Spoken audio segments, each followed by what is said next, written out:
Welcome students. Today we are going to see about 12th standard zoology unit 2 chapters 5 molecular genetics. So a new life of woolly mammoth DNA research can now recreate the genes of mammoth and study the proteins they encoded. So first they starts with the how an organism is made, what are the requirement of the organism structure, shape, function. Everything is determined by a simple answer, that is DNA. DNA we know that it is a deoxyribonucleic acid. Each and every one having our own DNA. This DNA is our faith everything, which can code all our characters, our physiological functions, morphology. Everything is determined by our DNA. We know Mendel's theory. He only first proved that a character is always transfer one generation to another generation. Same thing, it's appear, sometimes it disappear. So this time they are calling that is a transmission or information from parents to their offsprings. So these informations are located in chromosomes. We know that it is a number of chromosomes. Each and every organism have their own number of chromosomes. That is actually species specific. As we see human beings, we have 46 chromosomes. These chromosomes are made up of DNA. The discovery of DNA is genetical material. Left several questions are unanswered. Still we have some unanswered questions from the Mendel's period. Okay. Each and every time this protein determine the shape of shell and the rate of chemical reaction such occurs during the metabolism and photosynthesis. Still the peoples are believe that protein play a vital role rather than DNA. So always there is a conflict between a protein and DNA. So the heredity nature is every living organism defined by its genome. Genome is nothing but total number of genes present in the organism in nucleic acid or nucleus. So we know that all our chromosomes are present in our nucleus. Genome consists of complete set of hereditary information of any organism. When you take a single cell of a human being, we can find 46 chromosomes in the nucleus. So the genome may be divided into number of different nucleic acid molecules. So there is different nucleic acid. It is consist of DNA, RNA, and sometimes it's maybe protein also. Each of nucleic acid molecule may contain large number of genes. So still we have conflict that how the genes are arranged. So genes are arranged, they are always telling that the sequence of within the nucleic acid is represented as single protein. So what they thought is a single DNA sequence, a single DNA nucleic acid is representing single protein. After that they find out so many inventions how the nucleic acid is responsible for a protein or polypeptide chain or single amino acid. All these things are discovered in later. Here we are going to see about DNA, RNA, how the DNA is transcripted into an RNA, how this RNA is translated into protein. Okay, இந்த லெசன்ல எதை பத்தி சொல்றோம் அப்படின்னா நம்ம genetic molecules பத்தி பார்க்க போறோம். பாரம்பரிய பண்பு அப்படிங்கிறது மெண்டல் என்ன சொன்னார் அப்படின்னா, எந்த பண்பு வந்து ஒரு இடத்துல இருந்து ஒரு தலைமுறையிலிருந்து அடுத்த தலைமுறைக்கு கடத்தப்படுதோ அதுதான் ஒரு பாரம்பரியம் அல்லது பண்பு அப்படின்னு சொன்னாரு. இது கடத்தப்படுறதுக்கு நிறைய காரணங்கள் இருந்தாலும் அவங்க வந்து ஃபர்ஸ்ட் எதை நினைச்சாங்க அப்படின்னா குரோமோசோம்ஸ் அப்படின்னு சொன்னாங்க. ஸோ இந்த குரோமோசோம்ஸ்ல அதுக்கு தேவையான பண்புகள் காணப்பட்டுச்சு. இந்த குரோமோசோம் எதனால் ஆக்கப்பட்டிருக்கு அப்படின்னா டிஎன்ஏல ஆக்கப்பட்டிருக்கு. சில சமயம் டிஎன்ஏவா புரோட்டீனா எப்பவுமே ஒரு கான்ஃபிளிக்ட் இருந்துட்டே இருந்துச்சு. ஆனா ஒரு லிவிங் ஆர்கானிசம் இல்லை உயிரினத்தில் இருக்கிற மொத்த ஜீனை தான் நம்ம என்ன சொல்றோம் அப்படின்னா ஜீனோம்ஸ் அப்படின்னு சொல்றோம். இந்த ஜீனோம் எதனால் ஆக்கப்பட்டிருக்கு அப்படின்னா அங்க இருக்கிற நியூக்ளிக் ஆசிட்ஸ் எல்லாம் ஆக்கப்பட்டிருக்கு. ஸோ நம்ம யூகேரியாட்டிக் அனிமல் அப்படிங்கும்போது ஆர்கானிசம் அப்படிங்கும்போது எல்லாமே டிஎன்ஏல தான் ஆக்கப்பட்டிருக்கு. இந்த லெசன்ல நம்ம எதை பத்தி பார்க்க போறோம் அப்படின்னா எப்படி டிஎன்ஏ வந்து இந்த ஒர்க் பண்ணுது, டிஎன்ஏலேருந்து எப்படி ஆர்என்ஏ ஃபார்ம் ஆகுது, அதுதான் என்ன சொல்கிறோம் அப்படின்னா டிரான்ஸ்கிரிப்ஷன் அப்படின்னு சொல்கிறோம், தமிழில் படி எடுத்தல் அப்படிங்கிறோம். சேம் திங் ஃப்ரம் ஆர்என்ஏலேருந்து இது எப்படி ஒரு அமினோ ஆசிடாவோ புரோட்டீனாவோ மாறுது, இது டிரான்ஸ்லேஷன் அப்படின்னு சொல்கிறோம். தட் மீன்ஸ் மொழிபெயர்த்தல் அப்படின்னு சொல்கிறோம். ஸோ இந்த ப்ராசஸ்க்கு வந்து என்ன பண்ணுறோம் அப்படின்னா ஹியூமன் ஜீனோம் வந்து சீக்வன்ஸ் பண்ணாங்க.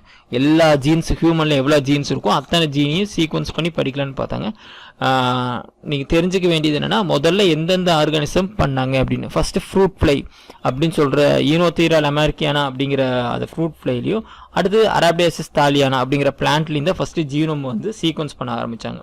First gene is a functional unit of inheritance. அதாவது ஜீன் தான் ஒரு பண்பு நலன். எந்த பண்பு வந்து ஒரு தலைமையிலிருந்து அடுத்த தலைமைக்கு கடத்துதோ அதுக்கு முக்கியமான காரணி என்ன சொல்கிறோம் அப்படின்னா ஃபங்க்ஷனல் யூனிட் அப்படிங்கிறது எதுன்னு பார்த்தீங்கன்னா ஜீன்ஸ் தான்.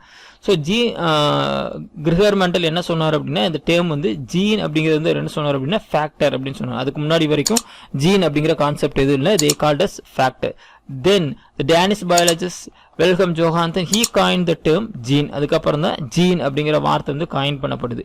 So according to the classic concept Sutton என்ன சொன்னார் அப்படின்னா genes have defined discrete particles of following Mendel in rules of inheritance occupy definite loci in chromosome. They are responsible for specific phenotypic character. அப்போ இவர் என்ன சொன்னார் அப்படின்னா மொத்த ஜீனோமில் இருக்கிற ஜீன்ஸ் வந்து எங்கே இருக்குன்னா ஒரு குரோமோசோமில் குறிப்பிட்டப்பட்ட லோக்கஸில் இருக்கும். அதுதான் ஒரு பண்பு நலனுக்கான ஃபீனோடைப் அப்படின்னு சொல்கிறோம். ஃபீனோடைப் நமக்கு தெரியும், ஜீனோடைப் பீனோடைப் படிச்சிருப்போம். Phenotype is nothing but morphological character. ஒரு மார்ஃபாலஜிக்கல் கேரக்டருக்கு தேவையான ஒரு பண்பு நலன் வந்து ஒரு லோக்கஸ் அப்படிங்கிற ஒரு டெஃபினட்டான ஒரு இடத்துல குரோமோசோமில் இருக்குது அப்படின்னு அவர் சொன்னார். அவர் என்ன பார்த்து சொன்னார், the number of genes in the organism is more than the number of chromosomes. இப்போ வந்து ஒரு நம்மளுக்கு 46 குரோமோசோம் இருக்குது அப்படின்னா நம்மளுக்கு 46 ஜீன் இருக்குன்னு அர்த்தம் இல்லை, நம்மளுக்கு 50,000க்கு மேலே ஜீன் இருக்குது. அப்போது குரோமோசோம்ஸோட ஜீன்ஸோட நம்பர் வந்து ஜாஸ்தியாக இருக்கும். That means several genes are located in same chromosome. ஒரே குரோமோசோமில் நிறைய ஜீன்ஸ் வந்து அரேஞ்ச் ஆகிருக்கும் அப்படின்னு சொல்லுவோம். The genes are arrange in single linear order like beads in the சிங். இது வந்து ஒரு முக்கியமான ஒரு கான்செப்ட். என்ன சொன்னோன்னா அந்த மணி கோத்த மாதிரி ஒரு நூலில் மணி கோத்த எப்படி இருக்கும் அந்த மாதிரி அந்த நூலில் கோத்த மணி மாதிரி தான் இந்த குரோமோசோம்ஸில் வந்து ஜீன்ஸ் அரேஞ்ச் ஆயிருக்கு அப்படின்னு சொன்னார். Each gene occupies a specific position call locus. அந்த ஜீன் எந்த இடத்துல இருக்குது, அந்த குரோமோசோமில் எந்த இடத்துல இருக்கோ அதை வந்து என்ன சொன்னாங்க அப்படின்னா லோக்கஸ் அப்படின்னு சொன்னாங்க. ஜீன்ஸ் மே எக்ஸிஸ்ட் செவரல் ஆல்டர்னேட்டிவ் ஃபார்ம்ஸ் தே கால் அல்லீல்ஸ். அல்லீல்ஸ் அப்படிங்கிற கான்செப்ட் இங்கே வருது. என்னென்னு பார்த்தீங்கன்னா ஒரே ஜீன் வந்து டிஃப்ரெண்ட் ஆல்டர்னேட்டிவ் ஃபார்ம்ஸில் இருக்கலாம். அந்த ஃபார்ம்ஸ் தான் என்ன சொல்கிறோம் அப்படின்னா அல்லீல்ஸ் அப்படின்னு சொல்கிறோம். இப்போ நீங்கள் வந்து ரொம்ப சிம்பிளாக எடுத்துக்கலாம் அப்படின்னா கேபிட்டல் டி ஸ்மால் டி அப்படிங்கும்போது கேபிட்டல் டி ஸ்மால் டி ரெண்டு ஒரே பண்புக்கானது தான். எதற்கானது? உயரத்துக்கானது. கேபிட்டல் டி இருந்தால் உயரமாக இருக்கும், கேபிட்டல் டி இல்லைன்னா குட்டையாக இருக்கும். ஸோ இதை தான் நம்ம என்ன சொல்கிறோம் அப்படின்னா அதோட அல்லீல்ஸ் வேறுபாடுகள் காணப்பட்டிருக்கு. Genes may undergo sudden changes in position composition call mutation. Mutation சடிதி மாற்றம் அப்படிங்கிறோம். இந்த ஜீன் எப்பவுமே ஒரு மாற்றத்துக்கு உட்படக்கூடியதாக இருக்கும். அந்த மாற்றத்துக்கு உட்படும் போது அதை என்ன சொல்கிறோம் அப்படின்னா தட் இஸ் கால் மியூட்டேஷன் அப்படின்னு சொல்கிறோம். Genes are capable of self duplication producing their own copies. நம்ம டிஎன்ஏ எப்படி ரெப்ளிகேட் ஆகுதோ அதேமாரி ஜீன்ஸுமே ஒரு இடத்துலேருந்து மல்டிப்ளை ஆக முடியும் அப்படின்னு சொல்லி சொன்னாங்க. இது எல்லாம் யார் சொன்னார் அப்படின்னா சட்டன் வந்து 1902 அப்படின்னு சொன்னார். இதில் ரெண்டு கான்செப்ட் நீங்கள் புரிஞ்சுக்க வேண்டியது, அது one gene one enzyme hypothesis, one gene one polypeptide hypothesis.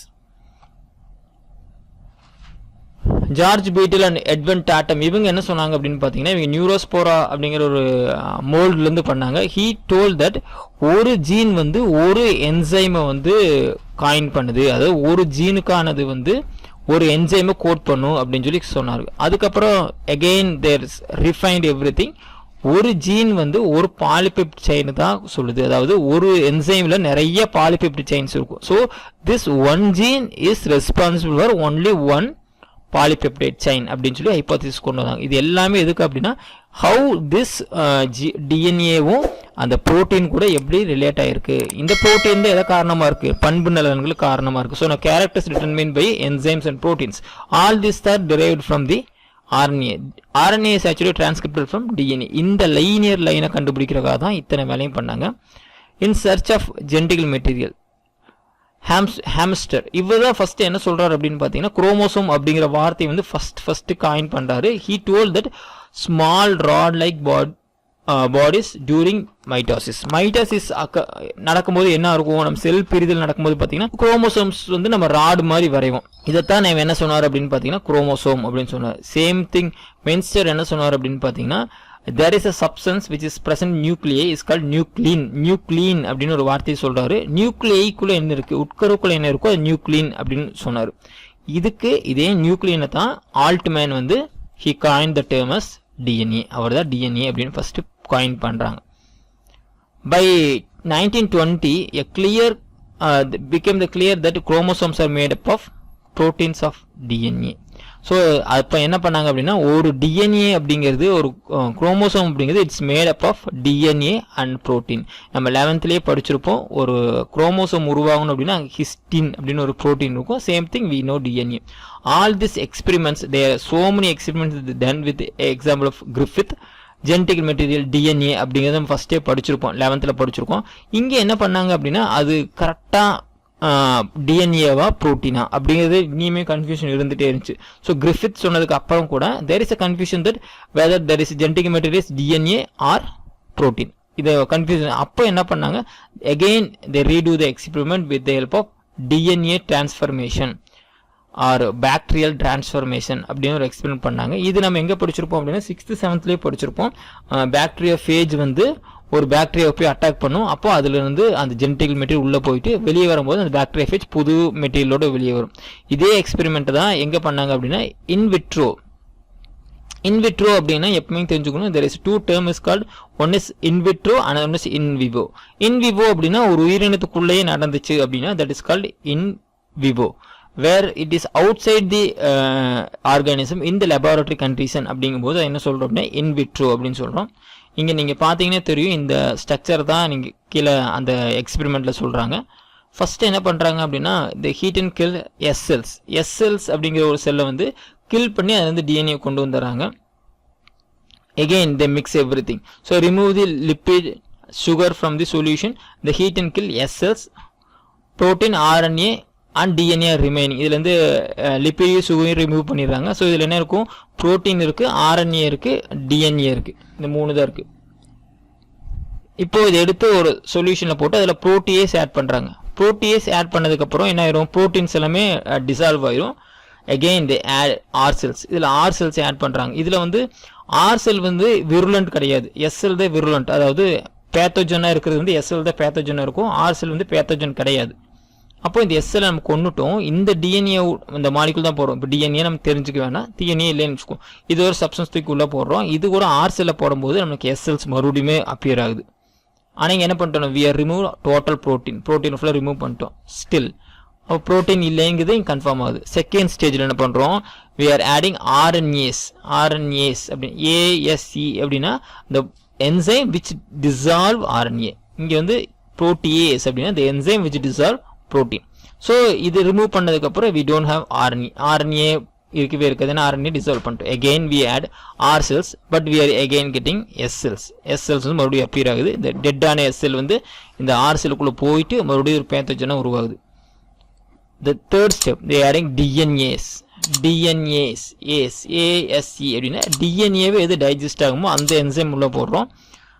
again now we are adding with R cells. இப்போ R cells போடும்போது என்ன ஆகும் அப்படின்னா எஸ் செல்ங்கிற ஃபார்ம் ஆகுறது இல்லை. ஸோ இந்த எஸ் செல் வந்து இந்த இடத்துல ஃபார்ம் ஆகலை. தட் மீன்ஸ் இதுலேருந்து எஸ் செல் என்ன ஆயிடுது, டிஎன்ஏ டிசால்வ் ஆனதுனால again இந்த R செல்லுக்குள்ளே எஸ் செல் வந்து உள்ளே போக முடியல அப்படின்னு கண்டுபிடிச்சாங்க. So with that note they told that transformation requires DNA. therefore genetical material of cell is definitely DNA அப்படிங்கிறது இந்த டிரான்ஸ்ஃபர்மேஷன் எக்ஸ்பெரிமெண்ட்டில் சொல்லியிருக்காங்க. ஸோ இதை தான் இந்த ஸ்டோரி ஃபுல்லாக சொல்லுது.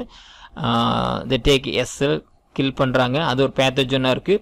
அதில் வந்து ஃபஸ்ட்டு ப்ரோட்டியஸ் போடுறாங்க, RNAs போடுறாங்க, DNAs போடுறாங்க. At last where we are getting S strain as it is அப்படின்னு பார்த்தீங்கன்னா ப்ரோட்டியஸும் RNAஸும் போடும்போது நமக்கு எஸ்ட்ரெயின் அப்படியே கிடைக்குது. Whereas when you adding DNAs நமக்கு R strain அப்படியே ரிமைனாக இருக்குது, எஸ்ட்ரெயின் கிடைக்கல, பேத்தோஜன் கிடைக்கல. So there is no transformation அப்படிங்கிறது கன்ஃபார்ம் பண்ணதுக்கப்புறம் they told that genetical material of living organism is DNA அப்படின்னு கொண்டு வராங்க. சேம் எக்ஸ்பெரிமெண்ட் இங்கேயும் அதே தான் சொல்லுது. இந்த பாக்டீரியோஃபேஜ் எடுத்துக்கிறோம். இது வந்து with the help of radio active elements. 2 radio active elements எடுத்துக்கிறோம். ஒன்று வந்து ப்ரோட்டீனில் ரேடியோ ஆக்டிவ் எலிமெண்ட்ஸ் எடுத்துக்கிறோம். again we are adding sulfurல radioactive element எடுத்துக்கிறோம், பாஸ்பரஸ்ல radioactive elements எடுத்துக்கிறோம். இது ரெண்டையும் எடுத்து இதே எக்ஸ்பெரிமெண்ட் பண்ணும்போது கடைசியிலையும் தெரியுது we know that protein கிடையாது, பாஸ்பரஸ்ல இருக்கிறதா டிரான்ஸ்மிட் ஆகுது. So phosphorus present only in DNA so that DNA is a genetical material அப்படிங்கிறது again they proved that with the Hershey-Church experiment using T2 bacteriophage. நம்ம T4 bacteriophage படிச்சிருப்போம், அதே மாதிரி T2 which is killing and destroying E. coli bacteria. So they are taking two isotopes. ஒரு isotope வந்து sulfur isotope, then phosphorus. Sulfur isotope எதுக்கு எடுத்துக்கிறோம் அப்படின்னா புரோட்டீனுக்காக. புரோட்டீனில் ரெண்டு புரோட்டீனில் மட்டும்தான் சல்ஃபர் இருக்கும். So we are taking that protein, if it is sulfur is transmitted, நம்ம எடுக்க ஃபைனல் அவுட்புட்டில் இந்த இடத்துல சல்ஃபர் வந்துருச்சு அப்படின்னா புரோட்டீனில் தான் ஜெனட்டிக் மெட்டீரியல் இருக்குது அப்படின்னு கன்ஃபார்ம் ஆயிரும். பாஸ்பரஸில் தான் வருது அப்படின்னா நியூக்ளிக் ஆசிடில் தான் we are getting that the genetic material அப்படின்னு கன்ஃபார்ம் ஆகும். ஆஃப்டர் திஸ் ப்ராசஸ் டிரான்ஸ்கிரிப்ஷன் நடந்ததுக்கப்புறம், டிரான்ஸ்ஃபர்மேஷன் நடந்ததுக்கப்புறம் we are getting only the phosphorus molecules, so that DNA is the genetical material அப்படிங்கிறது வந்து இந்த ரெண்டு எக்ஸ்பெரிமெண்ட் மூலமாகவும் நம்மளுக்கு என்ன ஆகுது, தெளிவாகுது. Next we are going to see about chemistry of nucleic acid in next class. இப்போ நடத்தின வரைக்கும் நீங்கள் go through பண்ணுங்க. ஏதாச்சும் டவுட் இருந்துச்சுன்னா கீழே மறக்காம கமெண்ட் பண்ணுங்க. Thank you.